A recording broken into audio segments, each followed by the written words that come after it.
रहा है या कुछ भी समझ?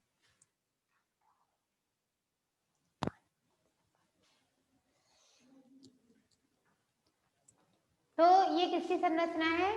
जीवाणु भोजी विषाणु। अब इस जीवाणु भोजी विषाणु के अंदर क्या क्या होगा भाई? सबसे ऊपर क्या होता है? हेड, है ना, सिर होगा उसका। सिर के बाद क्या होगा उसके अंदर? अच्छा, सिर के ऊपर ये जो कोट है, ये क्या क्या है इसमें? इनर और आउटर, दो प्रोटीन कोट होते हैं किसी किसी में।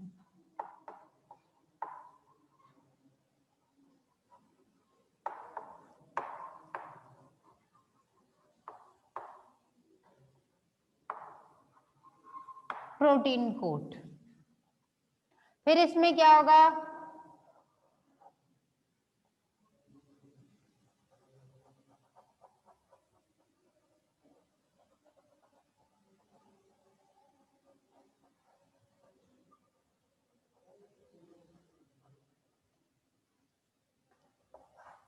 आनुवंशिक पदार्थ। आनुवंशिक पदार्थ कौन सा है इसके अंदर? डीएनए।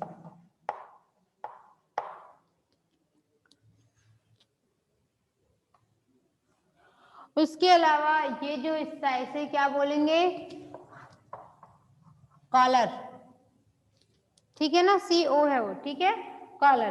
कॉलर के बाद कभी कभी कॉलर में भी कुछ स्पेशल स्ट्रक्चर्स निकल जाती है, उसे विस्कर्स बोलते हैं।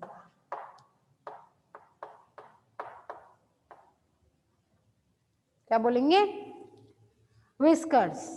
विस्कर्स के बाद, अच्छा एक बात और, इसमें ये लाइन अंदर से, क्योंकि हम इसकी ट्रांसपेरेंट संरचना दिखा रहे हैं अभी, तो ये जो होता है अंदर से, ये होता है कोर, मतलब वही कॉलर का पार्ट जो है वो नीचे आया है, और बाहर जो है कोटिंग उसके ऊपर, वो क्या बोली जाएगी? टेल।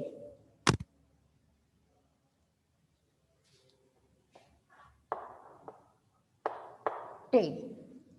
ये base plate. Base plate. Base plate के बाद कुछ फाइबर्स छोटे भी होते हैं, कुछ बड़े भी होते हैं, एंड प्लेट भी बोलते हैं कहीं कहीं पर इसे। ये वाली जो है दिख रही है, ये वाली। इसको नहीं आ रहा समझ में, वो ऐसे लिख लो बस, यही है बेस प्लेट। क्योंकि ये तो स्मॉल टेल फाइबर्स हैं, या इन्हें क्या कहते हैं? Short tail fibres.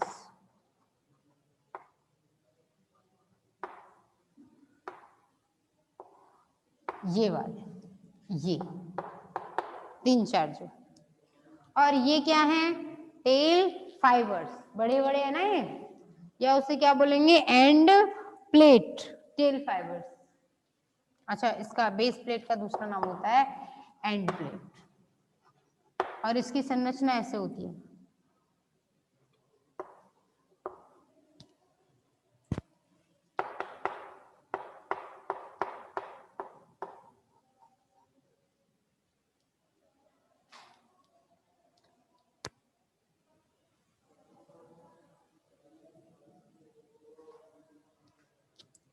कोर सीधे ऐसे होता है, और फिर टेल जो है वो इस तरीके से प्रोटीन कवर होता है, इस तरीके ऐसे बनाना है इसको, जिससे एक एक चीज का आपको पता चल सके। नेक एंड कॉलर, है ना, कॉलर तो बनाई अपन ने, उसके बाद विस्कर्स भी बना लिए।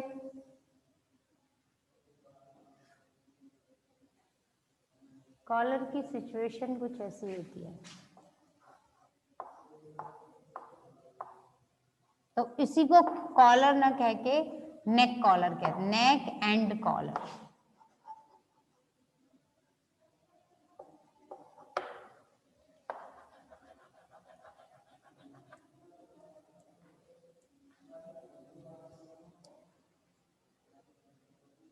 बना लिया।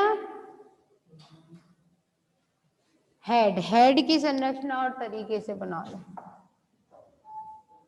देखो भाई, या तो टीएमवी की स्ट्रक्चर आएगी बनाने के लिए, या फिर इसकी आई, जीवाणु भोजी वायरस। सबसे ज्यादा जो है ना वो इसी की पूछी जानी है आपसे, ठीक है।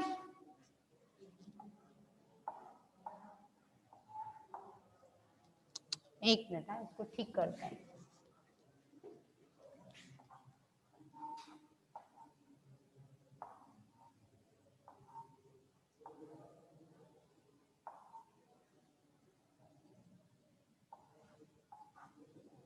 ठीक है, इस तरीके से पीछे भी होगा यूं।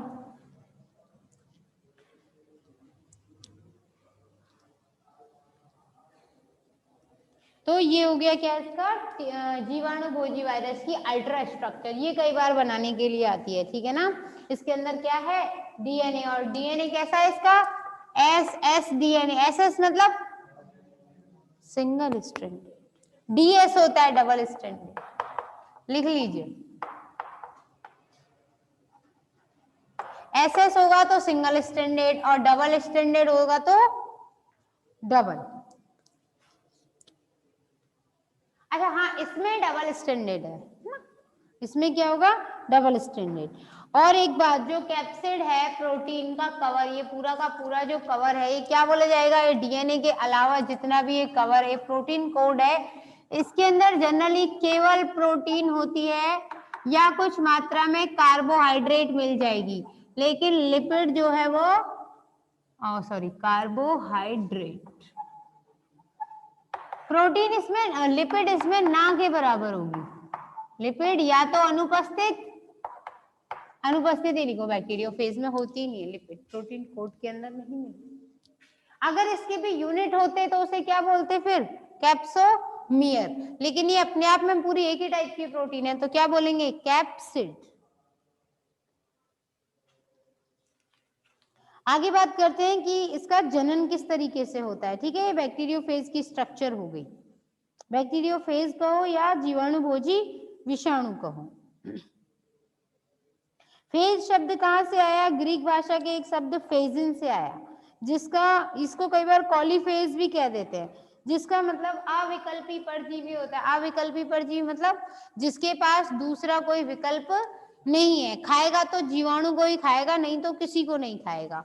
जीवाणु भोजी में जीवाणु कौन सा खाएगा, जनरली ज्यादातर जो खाता है इकोलाई जीवाणु को खा जाता है, ठीक है। और इसीलिए इसको काहे में प्रयोग करते हैं, पानी वगैरह साफ करने में, वाटर प्यूरिफायर के तौर पर भी साफ करते हैं। बताया था ना गंगा जल शुद्ध क्यों है, क्योंकि उसमें ये विषाणु पहले से है, तो वो जीवाणु को पनपने ही नहीं देता। जीवाणु नहीं पनपेगा तो ऑक्सीजन की खपत कोई नहीं करेगा, और फिर ऑक्सीजन की खपत नहीं होगी तो पानी सड़ेगा नहीं। अभी कुछ टाइम पहले आपने खबर सुनी होगी, सुजान गंगा में मछलियां मर गई, है ना।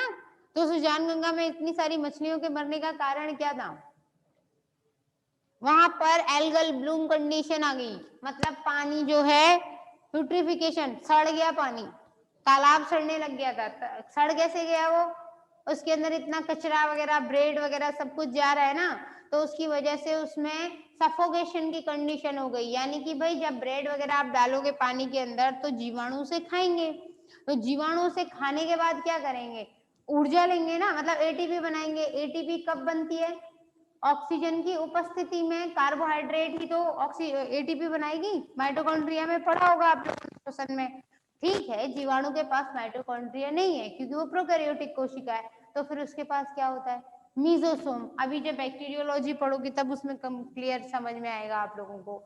यानी ऑक्सीजन और कार्बोहाइड्रेट को मिला करके जनरली क्या बनता है, एटीपी बनाई जाती है ना, पता होगा। कार्बोहाइड्रेट सीधे नहीं होती, ग्लाइकोलाइसिस की प्रोसेस होती है, कार्बोहाइड्रेट से पायरुविक अम्ल बनता है, पायरुविक अम्ल फिर ऑक्सीजन की उपस्थिति में एटीपी बनाता है। हाँ, अनऑक्सी जीवाणु होते हैं जो बिना ऑक्सीजन के भी श्वसन करते हैं, लेकिन फिर वो सल्फर का प्रयोग करते हैं ऑक्सीजन की जगह पे, वो तो फिर और खतरनाक कंडीशन होगी। आई बात समझ में। तो इसलिए जब ऑक्सीजन उन्होंने खा ली तो मछलियां क्या ऑक्सीजन कैसे लेंगी, फिर उनका श्वसन नहीं हो पाएगा, तो श्वसन ना होने की वजह से दम तोड़ गई, ठीक है ना। तो कई बार हमारे छोटे छोटे काम जिनका हमें पता ही नहीं होता वो बहुत बड़ा साइड इफेक्ट कर देते हैं, इसको मिटा दूं ना। आगे बात करते हैं कि ये जीवाणु जो है जनन कैसे करते हैं। दो तरीके के चक्र होते हैं, एक लयकारी एक लयनकारी। एक में तो बस साथ साथ रहेगा, जीवाणु के साथ साथ चलेगा, और लयकारी उसे बोलते हैं। और लयनकारी मतलब देखो भाई, आपने एक वर्ड सुना होगा लाइसोसोम, सुना है? लाइसोसोम, सोम मतलब होता है कण। लाइसो वर्ड आया लाइसिस से, लाइसिस को हिंदी में कहते हैं लयन, और लयन का मतलब होता है किसी चीज को गला देना, खत्म कर देना, ठीक है? जब किसी चीज को खत्म कर दिया जाएगा तो उसे क्या कहेंगे? लाइसिस। जैसे कई बार ऐसे बोलते हैं पैरालाइसिस वगैरह हो गया, यानी कि कनेक्शन खत्म हो गया, किसका? ब्रेन का कनेक्शन ऑर्गन से खत्म हो गया। जैसे कभी कभी हम लोग बोलते हैं ना, कभी जैसे रबड़ बैंड बांध लिया हाथ में, या बैठे रह गए एक ही पोजीशन में, तो वो बोलते हैं सुन्न हो गया हाथ में। तो सुन्न का मतलब क्या हो गया? वो परमानेंट सुन्न हो जाए तो उसे क्या, अनकॉन्शियस हो जाए तो उसे क्या बोलते हैं? पैरालाइसिस। क्यों? क्योंकि जो नर्व सेल थी उसको क्या काम था कि सारी जहां जो भी घटना दुर्घटना घट रही है हाथ में पैर में, उसकी सूचना दिमाग को देनी थी, दिमाग को नहीं दे पाई, कनेक्शन टूट गया, तो अब ब्रेन को पता ही नहीं चल रहा है हाथ पैर में हो क्या रहा है, तो वो कटे या फटे उसका कोई असर नहीं होता। फिर थोड़ी देर बाद ऐसा लगता है चींटियां जैसी खा गई बहुत सारी। क्यों?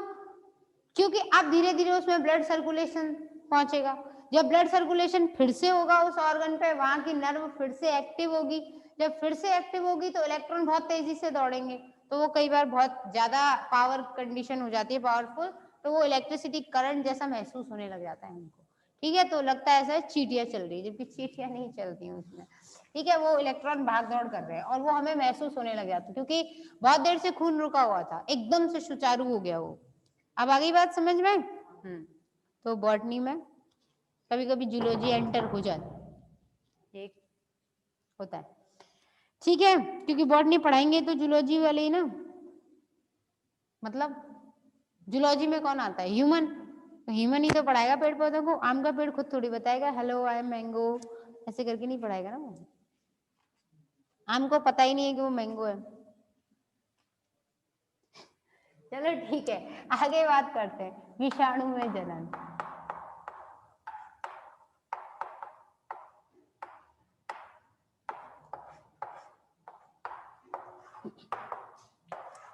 एक होता है लयकारी, एक होता है लयनकारी। लयनकारी में तो जिस जीवाणु के अंदर जाएगा उसको क्या कर देगा? बस्ट कर देगा, खत्म कर देगा, नष्ट कर देगा। दूसरा लयकारी, लय मतलब कई बार ऐसे ऐसे देखो, याद करने का ट्रिक है इसका। कई बार हम लोग क्या करते हैं, ये बहुत कंफ्यूजिंग टर्म्स होती हैं, बच्चे कई बार भटक जाते हैं कि कौन सा करना है। आता सब है कि लाइसोजेनिक है, या पूछ लिया लाइसोजेनिक लिखा है, लयकारी की जगह लयनकारी लिखा है, ठीक? तो इसमें याद रखना, देखो एक होता है लयनकारी, लयन में याद रखना लयन यानी खत्म करेगा, ये तो बस्ट करेगा। दूसरा होता है लयकारी, याद रहे तो ठीक है, नहीं तो याद रखना संगीत में लय आती है, बोलते हैं ना लय में सुर में ताल में गाना चाहिए, लय से मतलब ताल से ताल है ना, एक सुर गा रहा है तो दूसरा उसके साथ लय मिलाएगा, नहीं तो गाना खराब हो जाएगा। ठीक वैसे ही क्या होता है, विषाणु आता है और जीवाणु के डीएनए के साथ अपनी लय मिला देता है, उसके साथ जीवन पर्यंत चलते रहते हैं। आई बात समझ? तो ये क्या हो गया? लयकारी, यानी विषाणु आया, उसने जीवाणु को टोटली खत्म नहीं किया, अपना डीएनए उसके साथ मिला दिया, अब वो आगे कंटिन्यू चलते रहेगा। ये एक छोटी सी ट्रिक थी, ठीक है ना? अब आगे बात करते हैं कि लयनकारी में होता क्या है। ये हो गया जीवाणु, ये उसके ऊपर आ गया विषाणु। विषाणु ने आकर के क्या किया, इसका खुद का अपना एक जीवाणु का क्या होगा? जीनोम। जीनोम क्या होता है? अगुणित गुणसूत्रों का संपूर्ण समूह। अगुणित क्यों कहा? आधा नहीं कहा, अगुणित कहा। आधे और अगुणित में अंतर होता है। जैसे मनुष्य के अंदर कितने गुणसूत्र होते हैं? 46 होते हैं हर कोशिका के अंदर। 46 का आधा करोगे तो तुम कह दोगे 23 अगुणित गुणसूत्र है साहब एक कोशिका के अंदर, ठीक है? लेकिन सब में ऐसा नहीं है, खच्चर है उसके अंदर 63 गुणसूत्र हैं। अब करके बताओ आधा। नहीं कर सकते ना, एक कंडीशन ये आ जाएगी x x x x x x zero, zero मतलब यहाँ कुछ नहीं है। अब इसका आधा कैसे करोगे? नहीं कर सकते हो। आधा गुणसूत्र होगा नहीं, तो केवल अगुणित गुणसूत्रों का समूह ही जीनोम बोला जाता है। आधे गुणसूत्रों का समूह कभी भी जीनोम नहीं बोला जाता। ये टर्म्स हैं जिन्हें आप हमेशा समझना, कई बार पूछ लेते हैं ये चीजें कि जीनोम मतलब बच्चे समझ जाते हैं आधा हो गया, नहीं आधा नहीं होता है वो। जैसे मधुमक्खी वगैरह उनमें भी होता है, ड्रोन के अंदर, ठीक है ना। श्रमिक मधुमक्खियां तो क्या होती हैं, केवल मादा होती है उनके पास, वो तो मादा स्थिति है। चलो हम जूलॉजी में नहीं जा रहे, वो अपना टॉपिक नहीं।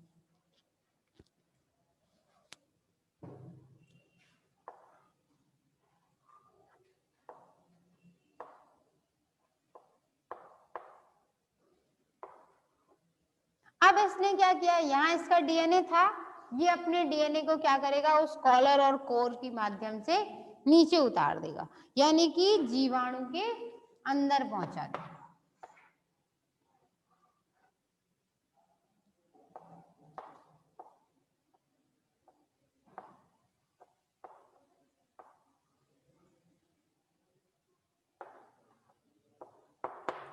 अंदर पहुंचाने के बाद क्या होगा, ये अगर डीएनए है, देखो भाई ध्यान देना, अगर डीएनए है तो सीधे इसके डीएनए से मैच हो जाएगा, मिल जाएगा। पर अगर ये आरएनए हुआ तो, मतलब अभी तो हम बैक्टीरियोफेज पढ़ रहे हैं, तो बैक्टीरियोफेज में तो डीएनए होता है, तो हम एक आइडियल कंडीशन लेके चल रहे हैं। अगर ये आरएनए होता बाई चांस, तो क्या होता, रिवर्स ट्रांसक्रिप्टेज एक एंजाइम होता है, उसका उपयोग किया जाता है, और फिर आरएनए क्या करेगा, डीएनए बनाएगा पहले, फिर वो डीएनए इसके साथ मैच होगा, ठीक है। फिर दोनों डीएनए आरएनए बनाएंगे और फिर आरएनए से प्रोटीन बनेगी। इतना काम इसका बढ़ जाएगा। आगे बात समझ में। अभी क्योंकि हम लोग डीएनए की बात कर रहे थे, यहाँ पे केवल डीएनए है, तो डीएनए क्या होगा, इसके साथ जाकर के मर्ज हो जाएगा। फेज डीएनए क्या कर देगा, बैक्टीरिया के डीएनए को खत्म कर देगा,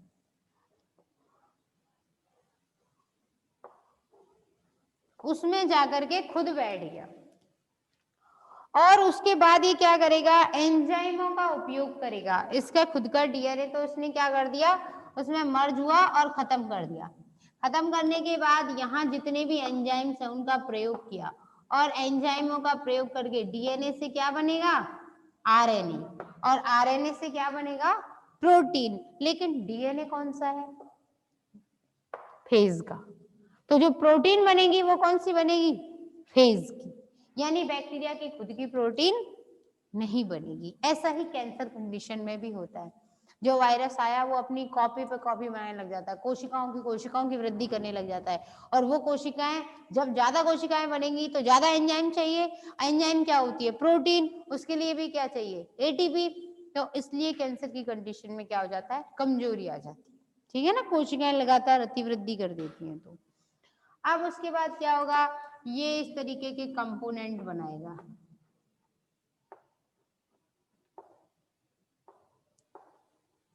ठीक है, ये कंटिन्यू कंपोनेंट बन रहा है।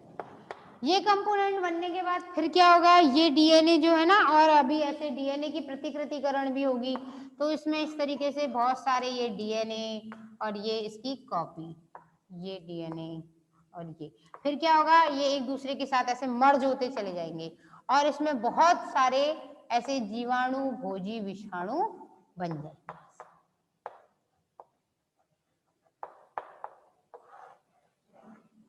और लास्ट एंड फाइनली ये कोशिका को क्या कर देंगे, खत्म, फट जाएगी ये कोशिका। ये कोशिका आगे फट जाएगी, और फटते ही क्या होगा, ये सारे जीवाणु भोजी विषाणु बाहर हो गए। मतलब किराएदार आया था और घर अपने नाम करके घर को बर्बाद करके निकल गया, ठीक, ये कंडीशन हो गई। तो ये क्या है, जीवाणु भोजी, ये क्या है,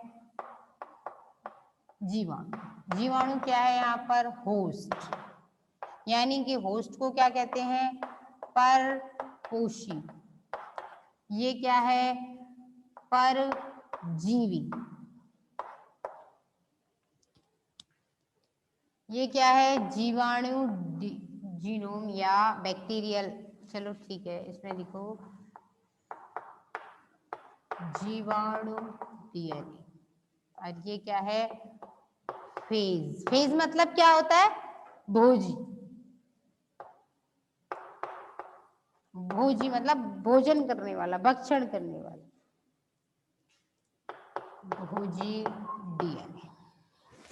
उसके बाद क्या हो गया, यहाँ पर लिखोगे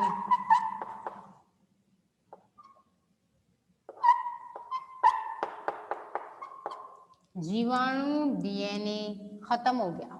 किसने खत्म किया, डिजेनरेशन हो गया यानी लयन। जीवाणु डीएनए का लयन भोजी डीएनए द्वारा। ये क्या है यहाँ पर, एंजाइम्स। और ये क्या है, भोजी डीएनए। उसके बाद ये क्या हो गया, कैप्सिड या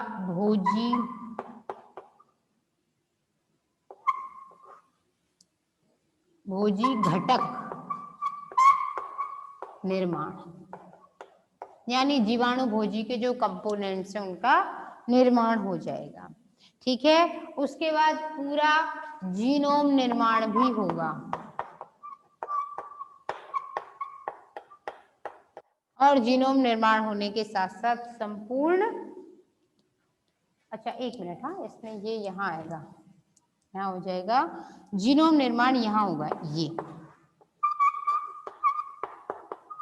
जीनोम निर्माण, यानी कि ये डीएनए भी बन रहा है इसमें बहुत सारी कॉपियां। फिर उसके बाद भोजी निर्माण या भोजी संतति निर्माण, ये ज्यादा परफेक्ट शब्द है इसका, भोजी संतति निर्माण। और उसके बाद क्या हो गया, ये हो गए नए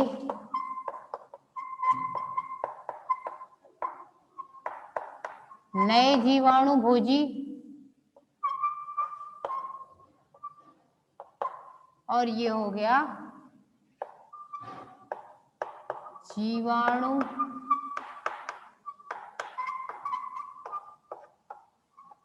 कोशिका का लयन।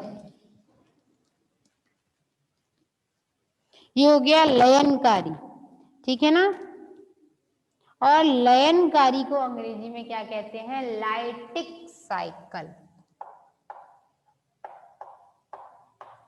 लाइटिक साइकिल, साइकिल क्यों कहा, ये जो ये नए बने, ये फिर से किसी जीवाणु पर अटैक करने के लिए तैयार हुए, ठीक है, तो इसे क्या बोलेंगे, लाइटिक। टाइम हो गया, ठीक है, आप लोग इसका स्क्रीनशॉट ले लीजिए, बाकी की कहानी कल।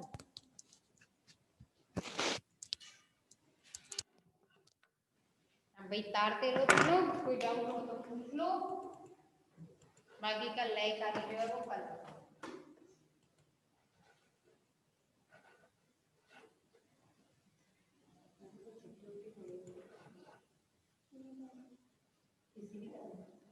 नया साल आ रहा है, इस साल की विदाई की खुशी, इस साल में विदाई ज्यादा खुशी, साल तो नया साल है।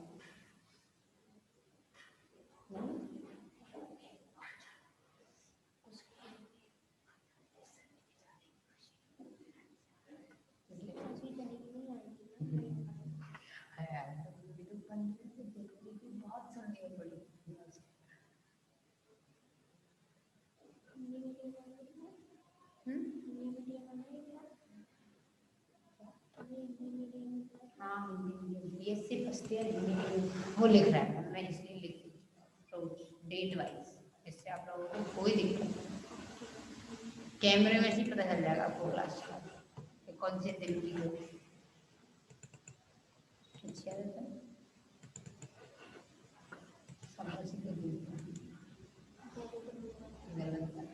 Well done.